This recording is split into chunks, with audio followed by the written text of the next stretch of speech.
प्रणाम। नमो नमः। प्रणाम गुरुजी, नमो नमः। प्रणाम गुरुजी, नमो नमः।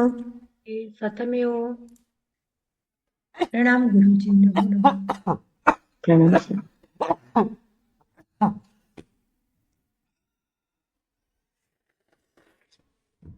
प्रणाम गुरुजी। प्रणाम गुरुजी। प्रणाम। नमो नमः। प्रणाम गुरुजी, नमो नमः। शरण। गाथा नंबर 20 और 21, ये दोनों की बात हमने यहाँ पर कर ली। अभी आगे आगे 15 कर्मादान की बात आती है।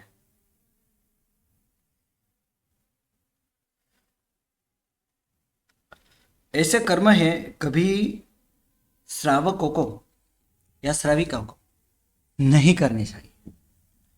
अशुभ है ऐसा कह सकते हैं, या फिर इसमें बहुत बड़ा पाप है, पंचेंद्रियादि जीवों की बहुत बड़ी हिंसा है। इस ऐसे हिंसा से भयंकर अनुबंध का पाप है, परंपरा का बहुत बड़ा पाप, इससे दुर्गति होने की पूरी संभावना है। परंपरा भव की चले पूरी संभावना है। इसलिए ऐसे पाप कर्म जो यहाँ पे 15 प्रकार के कर्मादान बताए हैं वो कभी नहीं करने चाहिए। आदार यानी ग्रहण करना, और कर्म यानी कम्म यानी कर्म, ऐसे 15 प्रकार के कर्म कभी ग्रहण नहीं करने चाहिए, जीवन में कभी अपनाने नहीं चाहिए, उसका त्याग करना चाहिए। तो इंगाली वन साड़ी भाड़ी फोड़ी सुवत जय कम्मम वाणिज्यम चेवदंत लख रस केस विष विषय। और आगे एवं खुजंत पिल्लन कम्मम निल्लन क्षणम च दवदानम सरदह तलाय सोसम असई पोसम च वज्जिच। तो अभी यहाँ पे क्या कह रहे हैं कि अंगार कर्म वो नहीं करने चाहिए। अंगार कर्म करने से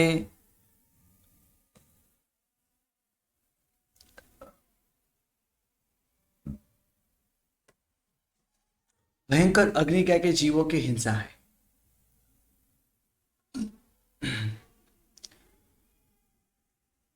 वन साड़ी, वन यानी वन कर्म नहीं करने चाहिए। वनस्पति काय के कर्म जीवन में नहीं करने चाहिए। शकट यानी गाड़ी, ऐसे भी कर्म नहीं करने चाहिए। हमारे पास गाड़ी आ रही हो तो भाड़े पे चलाना, किसी को देना, ये भी इतना बराबर नहीं है, क्योंकि कोई भी पंचेंद्रिय आदि जीवों की हिंसा होने की उसमें संभावना है, तो भयंकर पाप लगता है। नंबर 4 भाड़ी यानी भाटक कर्म। भाटक कर्म यानी भाड़े से देना, ऐसे गाड़ी आदि हो ऐसे भाड़े से देना, तो ये भी बराबर नहीं है। किसी को देना ये भी बराबर नहीं, और भाड़े से देना वो भी बराबर नहीं। हमारे पास मकान आदि हो,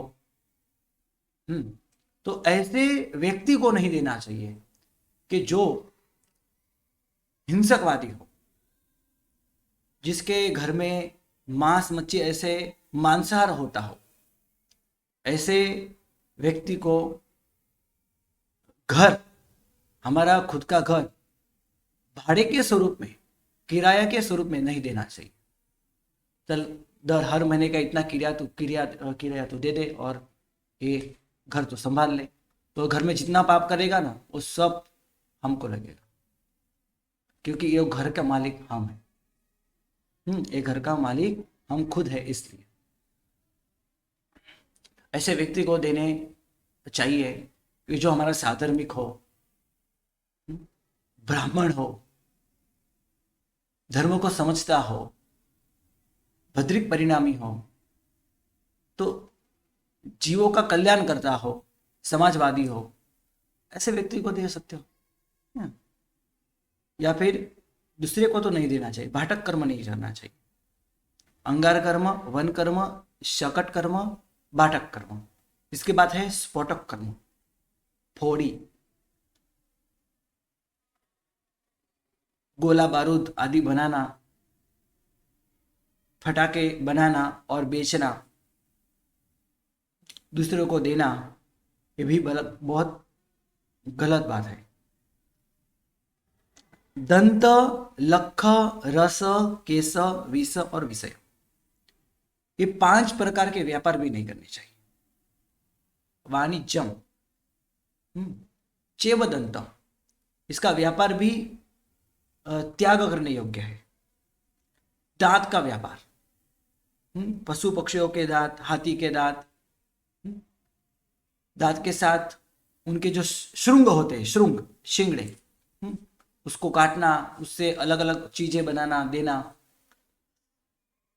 इसका अधिकार हमको किसी ने दिया नहीं है। खुद कोई प्राणी ने ऐसा नहीं बताया कि मेरे दांत तोड़ के लेके जाओ और पैसा कमाओ।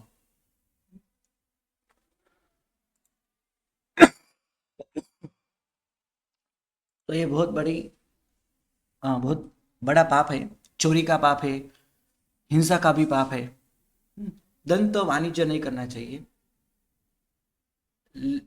लख यानी लाख का व्यापार भी नहीं करना चाहिए, जिसमें बेंद्रिय आदि जीव होते हैं। लाख में बहुत पुराना बन जाता है वो लाख, तो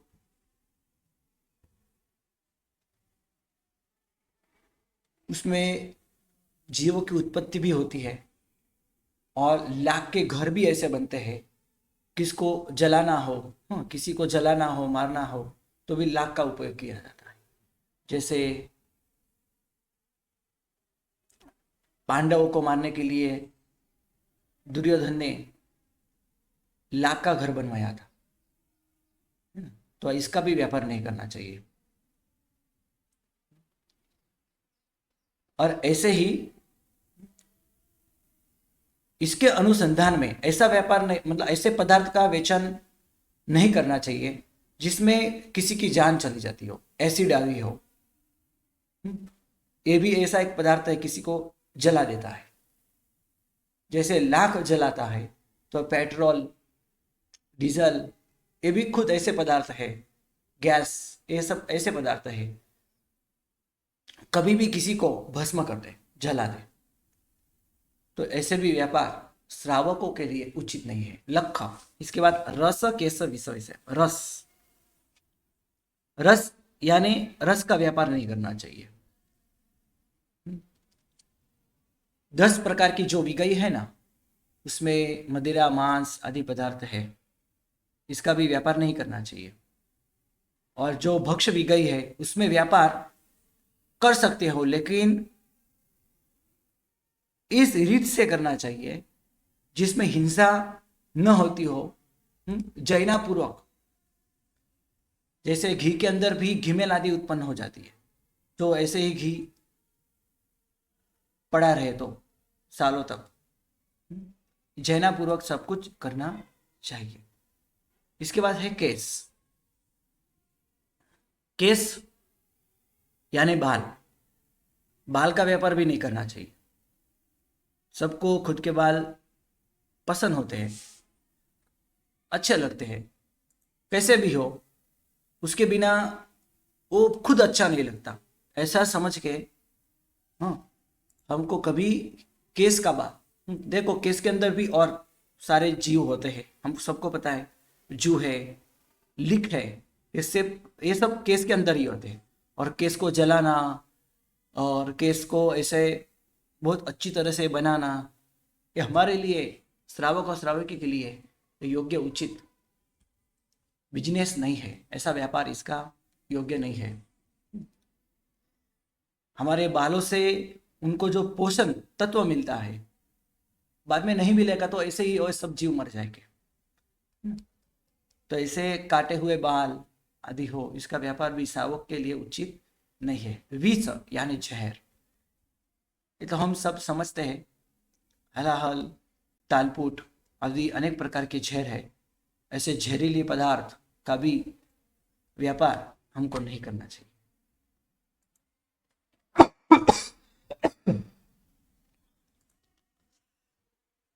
ऐसे व्यापार को निश्चय रूप में त्याग करना चाहिए। विष विषयम,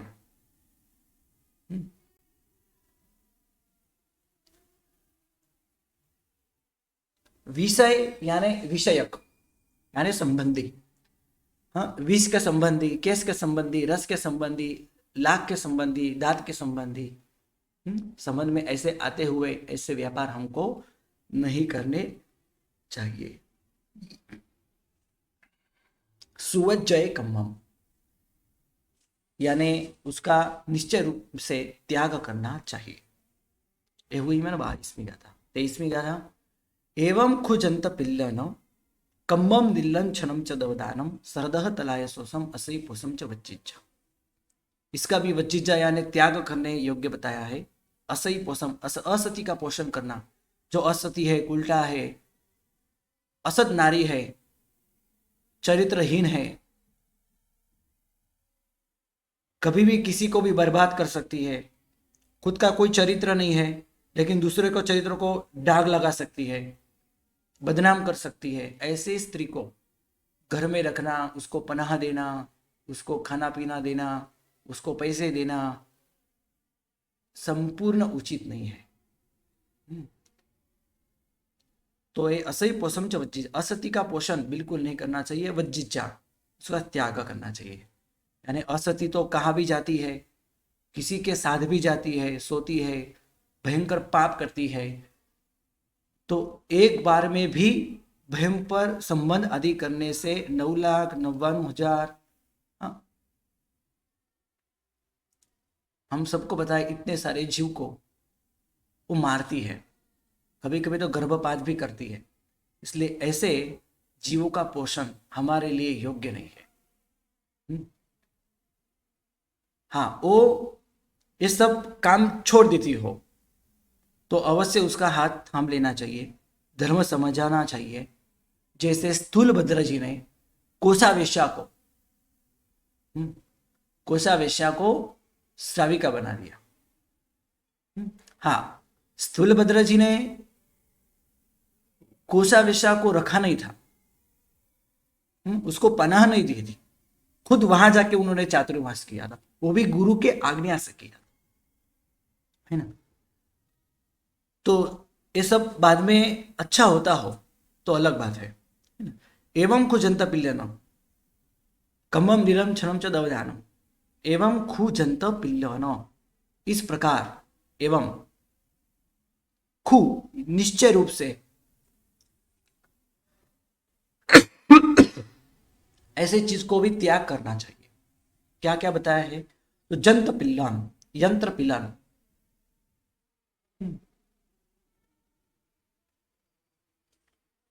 यंत्र के अंदर पीलना,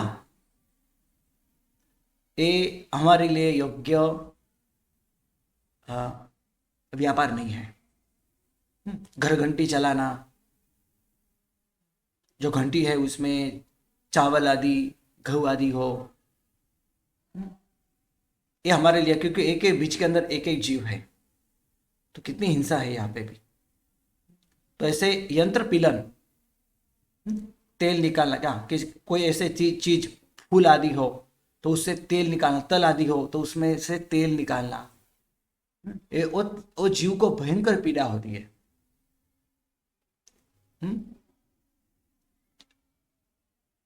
घऊ आदि हो तो उसको पीलने से भयंकर पीड़ा होती है। चावल तो उसमें तो जीव नहीं होता है ना, तो भी ऐसे बिजनेस यानी यंत्र पीलन आदि नहीं रखने चाहिए, इसका व्यापार नहीं करना चाहिए। नंबर 2, कम्मम निलंछनम, यानी निर्लांछन कर्म नहीं करने चाहिए। किसी का लंछन काटना, अंगोपांग का छेदन करना, ये चांडाल लोग करते हैं। तो श्रावक और श्राविका के लिए ये योग्य कार्य नहीं है, इसका सुनिश्चित रूप से त्याग ही करना चाहिए। गाय गाय बैल आदि हो तो उनके भी अंगोपांग का छेदन होते हैं, है ना, तब उनको भी बहुत बड़ी पीड़ा होती है, लेकिन मुख से बोल नहीं पाते, सहन करते हैं। किस लिए? तो मेरा मालिक मुझे संभालेगा तो मुझे खाना देगा, मजबूरी में आके वो सब सहन कर लेता है, लेकिन ऐसा करना हमारे लिए उचित नहीं है। ओके, निर्लंछन कर्म, पूछ हो तो काटना, कान हो तो विंधना, है ना, पैर आदि हो तो उसमें खिले मारना, ये नाक आदि हो तो उसमें डोरी डालना, पीड़ा सबको होती है। बाद में वो खींचना, वो क्या करेगी भी, गाय भैंस आदि वो करेंगे क्या मजबूरी में आके? जहां लेके जाएंगे वहां जाएंगे, क्योंकि आगे का भाग उनका भी बहुत नाजुक होता है। दूरी से खींचना ये योग्य नहीं है, इसलिए ऐसे निर्लंचन कर्म नहीं करने चाहिए। दवदान, दव यानी अग्नि, अग्नि का दान देना यानी अग्नि किसी को लगाना, ये भी हमारे लिए योग्य नहीं है, कार्य गलत है। क्योंकि वो कार्य मतलब वो अग्नि जो कोई कारणों बढ़ जाए तो किसी का घर बार सब जला दे, तो कितनी हिंसा, कितना पाप इसके अंदर है। कभी कोई पंचेंद्रिय जीव भी मर जाएगा, आकाश के अंदर रहे हुए छोटे मोटे जीव वो भी मर जाते हैं। तो अवश्य इसका त्याग करना चाहिए, दवदान नहीं देना चाहिए, अग्नि का दाह नहीं देना चाहिए। किसी ने लगाया हो तो उसकी अनुमोदना भी नहीं करनी चाहिए। सर दह तलाय सोसम, जल सरोवर आदि हो तो सभी पानी का शोषण करना, खींच लेना, ये भी योग्य नहीं है। सरोवर के अंदर भी छोटे बड़े जीव होते हैं, उनके अंडे होते हैं, वो सब नाश हो जाते हैं। बाद में पानी बिना वो सब नहीं रह पाते, तड़प तड़प के मरते हैं। इसलिए अवश्य ऐसे कार्य से रुकना चाहिए। सरोवर हो या द्रह हो या तालाब हो, उसका शोषण नहीं करना चाहिए। सब के सब पानी निकालना, कोई मिट्टी आदि हो तो उसमें डालना, कोई अन्य दूसरा पानी हो तो ऐसे दूसरे पानी में डालना, ये भी गलत है। खारे पानी में छोड़ देना, गटर में छोड़ देना, अच्छा पानी हो लेकिन यूज किया हो तो गटर में जा देना, तो ये भी गलत है कि गटर का पानी तो उससे भी बहुत ज़्यादा गंदा होता है। तो ये सब पानी मिक्स होना भयंकर, यहाँ पे त्रस्का आदि जीवों की, अपका आदि जीवों की, बेंद्रिया तेंद्रिया आदि जीवों की भयंकर हिंसा है। इसलिए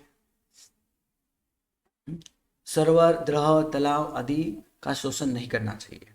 और अंत में असति का पोषण, अस्तित्व को खाना पीना देना, ये भी अच्छी बात नहीं है।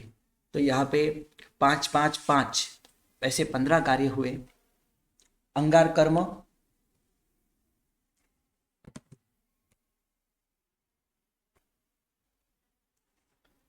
अंगार कर्म, वन कर्म, साड़ी कर्म, भारी कर्म, फोड़ी कर्म, ये 5 कर्म हुए। दंत वाणिज्य, लख वाणिज्य, रस वाणिज्य, केस वाणिज्य और विष वाणिज्य, ये 5 प्रकार के व्यापार हुए। और सामान्य से की गई और 5 बात के यंत्र पिलन, निर्लंछन कर्म, दवदान और सरदह का शोषण, और ये दोनों एक ही है, सरदल का शोषण और अस्थिति का पोषण। ये व जिज्ञा उसका सामान्य से, ये सामान्य, ये 5 जो है वो सामान्य है, इसका भी सुयोग्य रीति से त्याग करना चाहिए। राइट, ये 15 कार्य हुए। बोलो कोई प्रश्न? गुरुजी, हाँ बोलो। जो ऊन का बिजनेस वो केशव वाणिज्य में आएगा निर्लंचन? क्या उनका? ऊन केशव वाणिज्य में बोल सकते हैं गुरुजी ऊन, या वो निर्लंचन होगा? उनका आप क्या करते हो? नहीं, हम कुछ नहीं करते, हाँ ऐसे हाँ, ही तो अच्छा, जनरली है। हाँ तो फिर जो भी करता हो वो मतलब वो क्या करता हो तो चलेगा? तो वो केशव वाणिज्य हुआ? नहीं, वो केस वाणिज्य नहीं है। उनकी तो बात बहुत अच्छी है ना?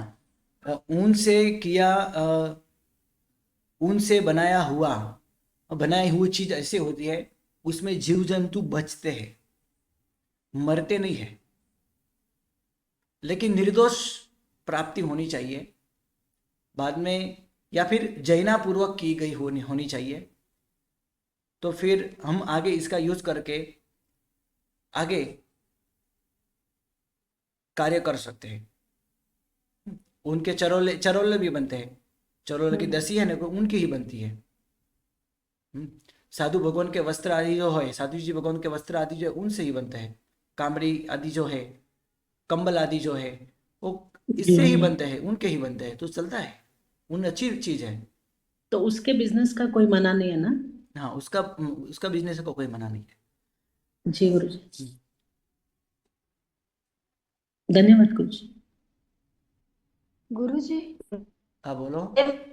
ગુરુજી અંગાર કર્મ એટલે અંગાર કર્મ એટલે ગુરુજી પેલું અગ્નિકાયથી જે કામ કરવામાં આવે છે મોટી મિલોમાં કામ કરે છે એ કહેવાશે?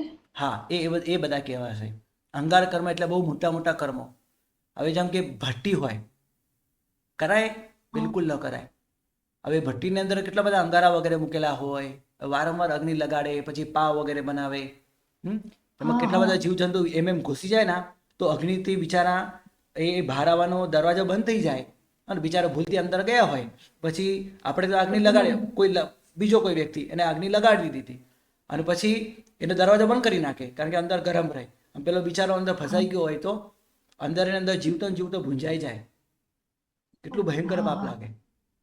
હવે એટલે આમાં ગુરુજી છે ને, આમાં તમે એમાં તમને કહું, એમાં બિલાડા, ઉંદર, કૂતરાઓ, એના નાના નાના ગલુડાઓ અંદર ઘૂસી જતા હોય, અને કારણ કે આ બહુ મોટી વસ્તુ હોય છે, અને ચારે બાજુ આ બધી વસ્તુ મૂકેલી, આ બધા ખાવા માટે અંદર પહોંચી જતા હોય છે। પછી એમને બહાર નીકળવાનો સમય નહીં, કારણ કે બીજા દિવસે સવારે આવે ને એ કરે શું માણસ? મેં મારા આંખે જોયેલી વસ્તુ છે આ, કારણ કે હું જ્યાં રહેતો હતો ને પહેલા પૂનામાં, ત્યાં બહુ મોટી મોટી બેકરીઓ છે। એટલે હું બહુ નાનો હતો ત્યારે આ બધે કે ધર્મ સમજતો નહોતો, ત્યારે હું બેકરીમાં પાવ લેવા માટે જતો હતો, ત્યારે આ બધી વસ્તુ મેં જોઈ છે। હા, ત્યારે આ બધી વસ્તુ જોઈ છે, એટલે હું તમને કહી શકું છું। બોલો।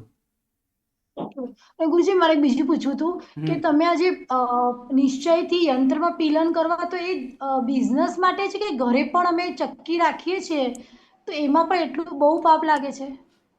જો ઘરમાં રાખો ને તો તમને કહું તો બહુ ઓછું પાપ છે, બહુ ઓછું પાપ છે, કે આપણા પૂરતું જ કરીએ છીએ એટલે? કારણ કે આપણે આપણા પૂરતું જ કરીએ છીએ, અને ત્યાં જે છે ને સર્વ માટે થતું હોય છે। હા, એટલે એમાં અને જીવો ત્યાં પણ કદાચ એટલા જૈનાનું પાલન બેન થાય કે ન થાય ખબર નથી, આપણે આપણા ઘરમાં રહીને આપણે બરાબર જૈનાપૂર્વક કરતા હોય તો એમાં કોઈ દોષ નથી। તમારા ઘરમાં તો છે ને લગભગ? હા છે ને ગુરુજી, હા, એટલે જ પૂછ્યું ગુરુજી કે પાપ શું લાગે છે એમાં? અને ગુરુજી 14 નિયમ, તમે જે 14 નિયમ આપણે ધારીએ છીએ એમાં જે આપણે ચક્કી આજે કરવી હોય તો કેટલા પ્રમાણે સચિત, ઘઉંનો દાણો સચિત જ છે, તો એમાં કેવી રીતે ના ના ના માપદંડ ના કરવાનું ના હોય ના, છે? એમાં ધારણ ન કરાય।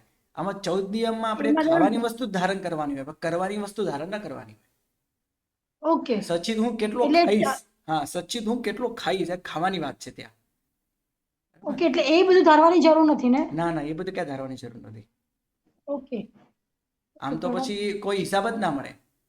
હા, હવે ધારો કે મારી પાસે ગાડી છે અને હું ગાડી ચલાવું તો કિચડમાં ચાલે, તો કિચડમાં તો પાણી હોય અને પૃથ્વી કાયના જીવો હોય, કેટલા બધા ટાયર નીચે આવીને મરી જાય। હવે એનો કોઈ હિસાબ કિતાબ હોય?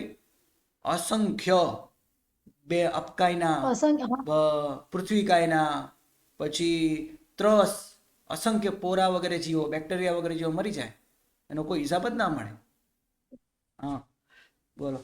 એ ગુરુજી એ ધન્યવાદ વિષય શું લેવાનું છે? શું અવાજ કપાય છે?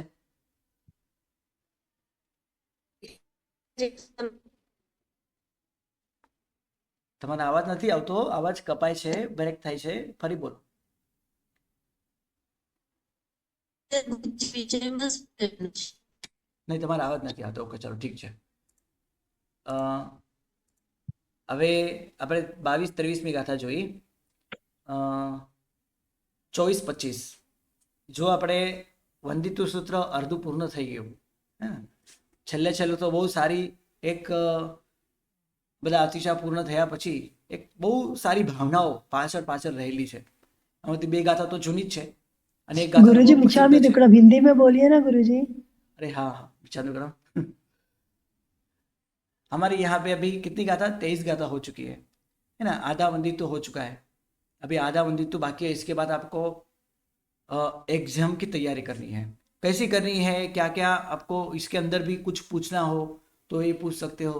किसका पुनरावृत्त करवाना हो तो वो भी मैं करवा दूंगा, है ना. जी गुरुजी, पुनरावर्तन तो हाँ जी, जरूर जी, करवाना। अवश्य.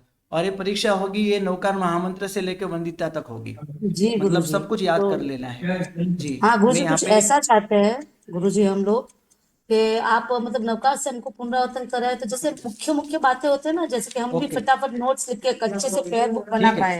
ओके, ठीक है, ठीक है, ठीक है. हाँ, हाँ, हमारे लाइफ के लिए भी अच्छा रहेगा वो, ओके, किसी को ठीक है, समझे। जरूर जरूर. अभी टाइम है तो मैं करवा दूंगा.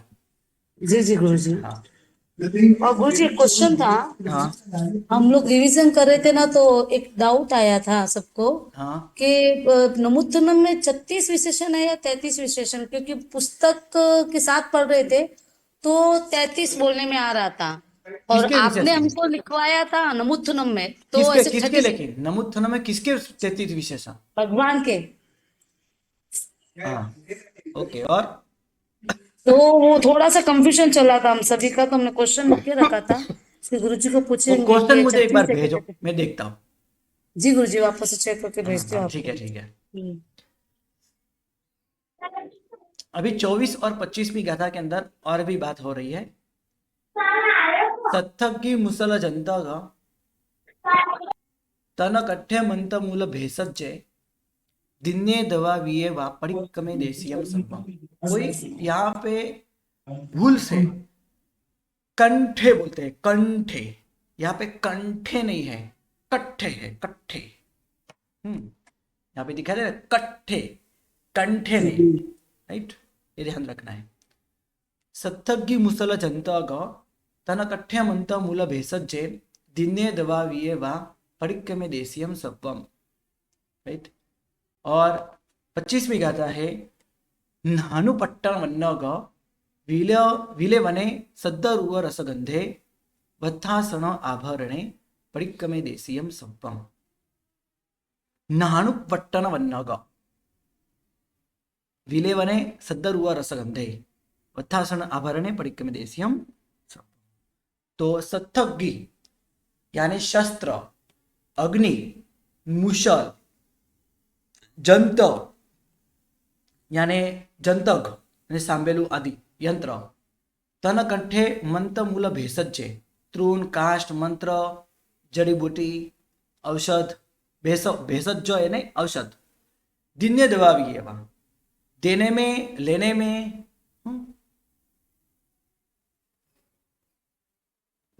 किसी को डायरेक्ट देने से या फिर इनडायरेक्ट देने से दिलाने से कोई भी प्रकार का मैंने पाप किया हो तो यहाँ भी मैं उसके बदले मिच्छाम दुक्कड़म कहता हूँ. और इसके बाद नानु पट्टन वन्नग यानी छना हुआ पानी ना हो, ऐसे पानी से मैंने स्नान किया और ऐसी पीठी आदि मैंने लगाई कि जिसमें जैना का पालन न किया हो और उसका उपयोग मैंने किया. विले बने, विलेपन किया. सद्द रुव रस गंध, शब्द रूप रस और गंध.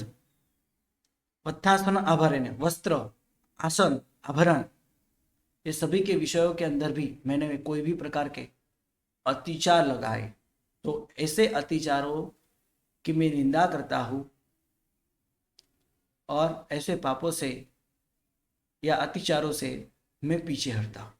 अभी कल ये दोनों की विशेष बात हम करेंगे। आज इतना ही। प्रणाम, नमो, साता मरे। गुरुजी प्रणाम धन्यवाद गुरु जी, गुरुजी प्रणाम, नमो नमो। ગુરુજી હા બોલો. હા પ્રણામ ગુરુજી. હા, આ વિડિયા માટે મેં ગઈકાલે ફોન કર્યો હતો ને, કોના માટે? વિડિયો નથી આવતું મારામાં. વિડીયો? હા, વિડીયો નથી આવતો. હા ઓકે, એક નંબર બોલો તમારો. 6363 એક જ મિનિટ. 6363 203 203 899 899. ઓકે, ગુરુજી નવા વિડીયો મને પણ નથી આવતા. એટલે વિડીયો નથી મળતો. હા હા ગુરુજી નવા નતા નથી મળતા. આપણે નાળંબીથી લઈને બધા એ સત્રમાં કરાવે ને એક પણ નથી આવતા મારે. ઓકે, જોઈ લઉં છું. હું જોઈ લઉં છું. કદાચ અહીંયાથી કોઈ પ્રોબ્લેમ નથી ને, એ જોઈ લઉં છું. પછી તમને આવતીકાલે અપડેટ આપી દઉં. ઓકે. ગુરુજી ચૂલા વેલમ વેલ એટલે શું? હા? એનું મીનિંગ શું થાય? ચૂલા વેલમમાં વેલ એટલે ચૂલા વેલમ ગુરુગમ મણી ચૂલા રૂપી વેલડી, है ना? ચુલિકા ને ગુરુજી, ચુલિકા હાજી. ચુલિકા થાય ચૂલાનું, ચુલિકા રૂપી વેલ ચુલિકા થાય ને પરિશિષ્ટ ભાગ. देखो ये मैंने यहाँ पे बताया है आपको। चूला वेलम गुरुगममणि संकुलम दूरवान। चूला यानी सिद्धांत की चूली का रूप वेलड़ी। वेल, वेलड़ी यानी वेल, गुजराती में वेलड़ी कहवाय, आम वेल। सिद्धांतों की चूली का रूप वेल। देखो यहाँ पे हमको सिद्धांत की बात करनी है, मतलब तीसरी गाथा सिद्धांत की है।